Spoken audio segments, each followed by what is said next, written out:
Hello my YouTube family. Episode के start में हम देखते हैं कि ग्वाजिन ने अपना टीथ ब्रश और पेस्ट मेडिकल रिपोर्ट के लिए भेजा होता है। तो वहाँ पर ही उसको रिपोर्ट मिल चुकी होती है और यही बताया गया होता है कि उसके टीथ ब्रश और पेस्ट में एक ड्रग मिलाया गया है और वो ड्रग डायबिटीज पेशेंट को दिए जाते हैं। अगर वो नॉर्मल ह्यूमन बींग को दी जाए तो उससे वो कोमा में जा सकता है या उससे उसकी डेथ हो सकती है। अब वो ये सब कुछ सोच रही होती है तो वहाँ पर ही वो एक नंबर पर कॉल करती है और कहती है कि जिस चीज़ का मुझे डाउट था वो डाउट मैंने क्लियर कर लिया है, लेकिन अब मुझे तुम्हारी एक और हेल्प की ज़रूरत है। तो दूसरी तरफ दिखाते हैं कि शेंजाओ जोजिन के साथ होता है और वहाँ पर ही वो उसे कहता है कि अच्छा तो ग्वाजिन तुम्हें मेरे अगेंस्ट करने की बहुत ज़्यादा कोशिश में थी, ये लड़की तो ज़रूरत से ज़्यादा ही तेज़ निकली।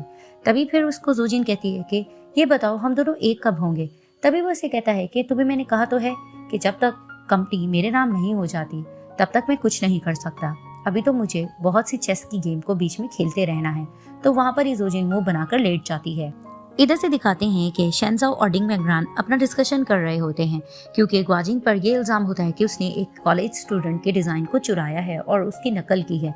तो वहाँ पर ही डिंग मैग्रान कहती है कि ये कोई मुश्किल बात नहीं है, मैं किसी भी फेक कॉलेज स्टूडेंट को ढूंढ कर उसका इंटरव्यू ग्वाजिन के साथ करवा दूंगी और जो भी इसकी वीडियो होगी उसको हम गलत तरीके से ऑडियो को एडिट करके दुनिया में पब्लिश कर देंगे। तो वहाँ पर ही शेंजाओ उसकी बात से एग्री करता है और उसको ग्वाजिन के खिलाफ कुछ सबूत देता है। इधर से डिंग मैग्रान असल में ग्वाजिन के साथ मिली हुई होती है, वो शेंजाओ वाले सबूत दे देती है ग्वाजिन को और वहाँ पर ही वो एक यूएसबी छोड़कर चली जाती है। तो दिखाते हैं कि कॉलेज स्टूडेंट आकर बैठता है ग्वाजिन के साथ और वो कहने लग जाता है कि कल कॉन्फ्रेंस में जो कुछ आपने मुझे कहा है मैं सेम वैसा ही करूँगा, और जो यूएसबी पड़ी होती है वो उठाकर वहाँ से चला जाता है। तो दिखाते हैं कि शेंजाओ और जोजिन बैठकर वही रिकॉर्डेड वीडियो देख रहे होते हैं ग्वाजिन और मेडिकल स्टूडेंट की। तो वहाँ पर ही जोजिन कहती है कि ये वही वो मेडिकल स्टूडेंट है, ये ग्वाजिन को मिल गया है। तो शेंजाओ कहता है कि नहीं, ये कोई और ही लड़का है, ये सारा कुछ आइडिया डिंग मैग्रान का था, उसी ने ये सब कुछ किया है प्लान के मुताबिक। तभी फिर वो उसको यूएसबी देता है जोजिन को और जोजिन कहती है वाह तुम कितने ज्यादा चालाक हो।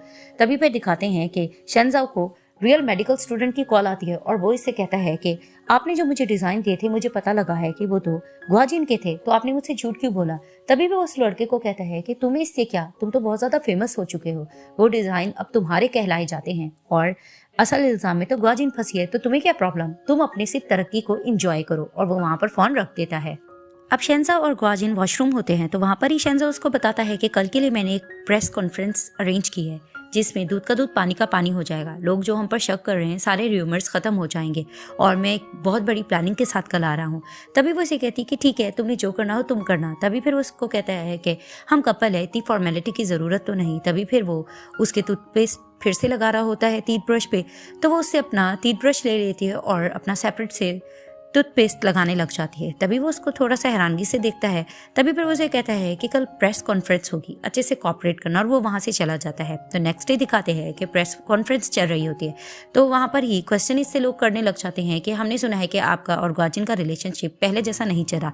तभी फिर वो कहता है कि हमारे रिलेशनशिप पर तुम लोग ना ही कॉमेंट करो तो ठीक रहेगा। तो एक लेडी कहती है कि अगर इसी तरह से ग्वाजिन पर इल्ज़ाम रहे तभी भी आप उसके साथ रहेंगे। तभी वो इसे कहता है कि हाँ मैं उससे हमेशा से प्यार करता हूँ और करता रहूँगा। तभी फिर वो ग्वाजिन को अपने पास ले आता है और उसे कहता है कि चाहे जितनी भी मुश्किलात आ जाए मैं इसको प्यार करना नहीं छोड़ूंगा और इसका साथ हमेशा देता रहूँगा। तो वहाँ पर ही दिखाते हैं कि जोजिन देखकर जेलस हो रही होती है और उसके हाथ में वही एडिटेड यूएसबी होती है। वो गुस्से से लगाने के लिए जाती है तो दिखाते हैं कि जैसी ओपन होती है उसमें वो वाली वीडियो ओपन हो जाती है कि जिसमें शेंजाओ ने रियल मेडिकल स्टूडेंट से ये बात की होती है कि वो डिज़ाइन बेशक ग्वाजिन के हैं, तो तुम्हें इससे क्या, तुमने फेमस होना था, तुम फेमस हो गए, लेकिन असल इल्ज़ाम तो ग्वाजिन पर है। अब सब लोग ये सारा कुछ देख रहे होते हैं और शेंजाओ भी हैरान हो रहा होता है कि ये सब क्या चल रहा है। तो वहाँ पर ही दिखाते हैं कि वही कॉलेज स्टूडेंट इनके सामने आ जाता है और शेंजाओ देखकर उसे हैरान हो जाता है। तो फ्लैशबैक में दिखाया जाता है कि वो एक कॉलेज स्टूडेंट जब ग्वाजिन के पास जाता है तो उसने जाकर यही बताया होता है कि मुझे पता लग गया था कि ये डिज़ाइन आपके ही हैं जो शेंजाओ ने मुझे दिए थे, मैं तो वहाँ पर सिर्फ काम के लिए आया था लेकिन उन्होंने मुझे ये डिज़ाइन दे दिए। तभी फिर उसको ग्वाजिन कहती है कि इट्स ओके, आपको कभी भी हमारी कंपनी में किसी भी काम की ज़रूरत हो तो आप आ सकते हैं। तभी फिर वो उसे कहता है कि ठीक है, जो कुछ कॉन्फ्रेंस पे आपने मुझे करने का कहा है मैं ज़रूर करूँगा। और डिंग मैग्रान ने ये सब कुछ एडिट करके इनको गलत यूएसबी दी होती है। तभी फिर वहाँ पर वो सबको क्लियर करने लग जाता है कि असल डिज़ाइन ग्वाजिन के ही थे, वो मेरे डिज़ाइन नहीं थे। तो जो इल्ज़ाम ग्वाजिन पर है वो अब मैं क्लियर करता हूँ। तो दूध का दूध पानी का पानी सबके सामने हो जाता है और वहाँ पर ही सब शक की नज़रों से शेंजाओ को देख रहे होते हैं और वहां पर ही वो ग्वाजिन को देखता है और वो उसको देखकर मुस्कुरा रही होती है। तभी फिर उसकी इंसल्ट हो रही होती है, तो वो वहां से जा रहा होता है कॉन्फ्रेंस से। तो लोग उससे इंटरव्यू लेना चाह रहे होते हैं, लेकिन वो इंटरव्यू नहीं देता, वहां से चला जाता है।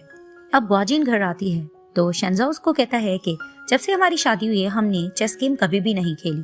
तभी वो उसको कहती है कि तुम पहले तो जीत नहीं पाए तो आज कैसे जीत सकोगे। तभी वो उसको कहता है कि कपड़ों के डिजाइन का ऑर्डर अभी तक सिलेक्ट नहीं हुआ है, तो तुम बोर्ड ऑफ डायरेक्टर से बात भी नहीं कर पाओगी, तो तुम ये कैसे डील करोगी। तभी वो कहती है कि खैर आज का बुरा दिन था, वो तो गुजर ही चुका है। तभी वो ऐसे कहता है कि ये कंपनी तुम्हारे साथ साथ मेरी भी है, तो मैं तुम्हारी हेल्प तो कर ही सकता हूँ ना। तभी फिर वो उसको कहती है कि तुमने मुझे फंसाने के लिए यही कोशिश की थी ना कि तुम मेरी जगह ले सको। तभी फिर वो उसे कहता है तो इस बात से इनकार कर भी कौन रहा है। तभी फिर वो उसको कहती है कि तुमने मुझसे शादी इसीलिए की थी ना ताकि तुम ग्वान ग्रुप को हासिल कर सको। तभी वो कहता है कि तो तुमने भी तो मुझसे इसीलिए शादी की थी क्योंकि तुम्हें पता था मैं बहुत ज्यादा टैलेंटेड हूँ और मैंने इस कंपनी के लिए बहुत कुछ किया है। तुम्हें अच्छे से पता है कि मैंने इस कंपनी के लिए बहुत ज्यादा हार्ड वर्किंग की है, जैसे कि एक वफादार कुत्ता करता है वैसा मैंने काम किया है। तभी वो कहती है कि अगर तुम्हारी फीलिंग्स फेक थी तो तुम कह ही सकते हो कि तुमने एक वफादार कुत्ते की तरह ही काम किया है। फिर ग्वाजिन उसे कहती है कि डाइवोर्स के मामले में भी मैंने कुछ सोचा है कि तुम्हें इस कंपनी से कुछ भी नहीं मिलेगा और हम अपनी डाइवोर्स को ऐसे ही खत्म कर देंगे। तभी वो उसे कहते हैं कि मेरे बगैर ये कंपनी बिल्कुल भी नहीं चल पाएगी, तुम जितना भी इनकार कर लो लेकिन हकीकत तो यही है। तभी वो इसे कहती है कि याद रखना ये कंपनी हमेशा ग्वान की ही रहेगी और किसी की भी नहीं। तभी फिर वो उसको कहता है कि मैं इस कंपनी को हासिल करने के लिए एंड तक लड़ता रहूंगा। और दूसरी बात ये कि मैंने ये सोचा है कि तुम, मैं और ज़ूजिन एक साथ एक अच्छी जिंदगी जी सकते हैं। तभी वो उसे कहती क्या हम तीनों एक साथ, तुमसे मैंने ये एक्सपेक्ट नहीं किया था कि तुम ऐसा कहोगे। तभी वो उसे कहता है इसमें क्या हुआ, इंसान एक सोशल एनिमल्स तो है, हम तीनों एक साथ जिंदगी गुजार सकते हैं। तभी वो उसे कहती है कि ये हरगिज नहीं हो सकता और क्या तुम्हारा दिमाग खराब है, मैं पछता रही हूँ उस दिन को लेकर कि मैंने तुमसे प्यार भी कैसे किया। तभी फिर वो उसको कहता है कि इंसान को अपनी चॉइस पर रिस्पॉन्सिबल होना चाहिए और वैसे भी तुम्हारी जो हालत है इस वक्त इस चेस गेम की तरह है, बिल्कुल होपलेस। तभी फिर वो उसको कहती है कि देखना एक दिन ऐसा जरूर आएगा कि मैं तुमसे यही कहूंगी कि कंपनी से कुछ भी मत लो और ये शादी को खत्म कर दो, तो तुम मजबूर हो जाओगे और ये शादी को खत्म कर दोगे और मेरे आगे भीख मांगोगे। तभी फिर वो उसको चैलेंज करके जाने लगती है। तो फिर वो उसको पीछे से कहता है कि आज रात में ज़ूजिन के घर सोऊंगा। तो वो इसकी बात सुनती है और अंदर चली जाती है। अब ज़ूजिन शेंजाओ से कहती है कि मुझे लगा था कि इस कॉन्फ्रेंस के बाद हम लोगों की जीत होगी, लेकिन ऐसा नहीं हो पाया। तो वो उसे कहता है कि घबराओ मत, ग्वाजिन ये सब कुछ अकेले हैंडल नहीं कर पाएगी और बहुत ही जल्द ये कंपनी मेरी हो जाएगी। तभी वो इसे कहती क्या ये कंपनी तुम्हारे लिए बहुत ज्यादा इंपॉर्टेंट है, इस कंपनी के बगैर भी तो हम दोनों अच्छी जिंदगी गुजार सकते हैं ना। तो वो उसको देखने लग जाता है। तभी फिर वो उसको कहती है कि मैं बस यही चाहती हूँ कि हम कुछ फ्रेंड्स को इनवाइट करें और बीच पर जाकर शादी कर लें। तभी फिर वो उसको कहता है कि शादी तो बस एक फॉर्मेलिटी है, हम दोनों के लिए एक दूसरे का प्यार ही काफी है। तभी वो इसे कहती है कि मैं तुम्हें ये बताना चाहती हूँ कि ये फॉर्मेलिटी मेरे लिए बहुत ज्यादा इंपॉर्टेंट है, मैं तुम्हारी वाइफ बनके तुम्हारी कदम के साथ कदम मिलाना चाहती हूँ और लोगों की ब्लेसिंग हासिल करना चाहती हूँ, क्या ये इतना मुश्किल है। तभी वो इसे कहता है कि ओके ओके मैं समझ गया। अब ज़ूजिन ग्वाजिन के पास आकर कहती है कि बोलो अब तुम्हें क्या काम पड़ गया। तो वहाँ पर ग्वाजिन उसे कहती है कि मैं ये सोच रही हूँ कि शेंजाओ ने कहा था कि हम तीनों एक साथ एक अच्छी जिंदगी गुजार सकते हैं, क्या इस बात में सेंस है। तो ज़ूजिन उसे कहती है कि तुम्हें अच्छे से पता है कि शेंजाओ ने तुम्हारी पीठ पीछे मेरे साथ अफेयर चलाया है, तो तुमने अब तक उसको डाइवोर्स क्यों नहीं दी। तभी फिर वो उसको कहती है कि ये बात सोचो ना, क्योंकि शेंजाओ तुम्हें अपना रखेल बना के रखना चाहता है। तो वहाँ पर ही ज़ूजिन उसे घूरने लग जाती है।